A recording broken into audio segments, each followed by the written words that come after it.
Men 18 yoshdaman va men judayam orzulari osmon, sho'x, erkak qiz edim.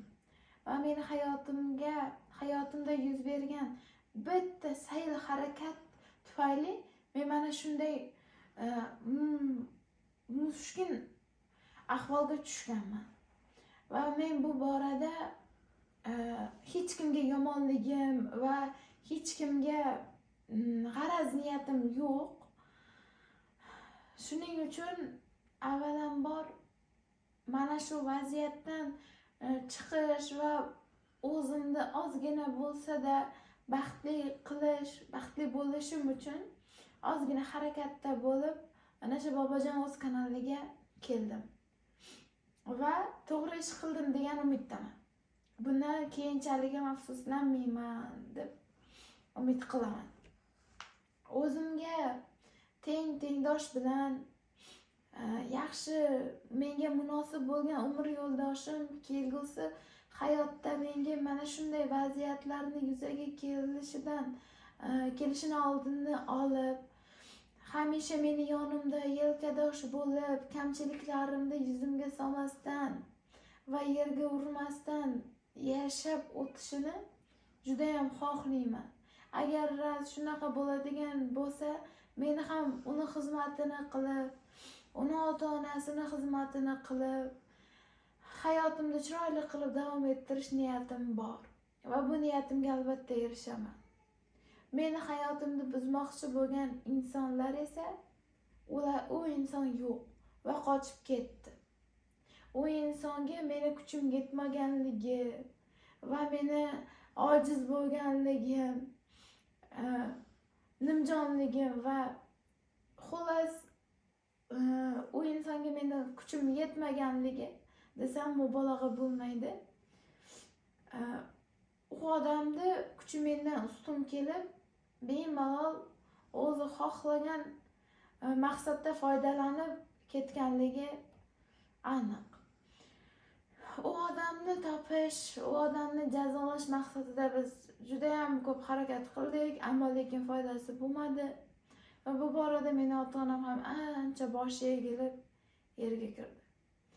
Ularga oz bo'lsa-da, ko'p emas, oz bo'lsa-da, bundan ko'pini ham xohlamayman, noshukrlik ham qilmayman. Shu sinov menga kelish kerak ekan, mana keldi va men o'sha sinov bilan kurashib, Xudo xolasa yengib o'taman. Shu ota-onamni ozgina quvonchiga bo'lsa-da quvonch qo'shib, ularni yuzini yorug' qilib, to'y bo'lib chiqib ketish niyatim bor. Va albatta bu holat mendan keyingi singillarim uchun ham juda ham yaxshi bo'ladi. Ular ham oq yuz bilan to'y bo'lib chiqib ketishadi degan umiddaman.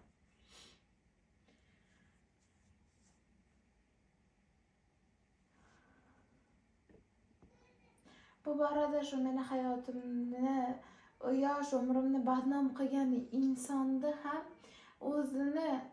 o'ziga atagulik kuni ham bor, chunki bu dunyo qaytar dunyo.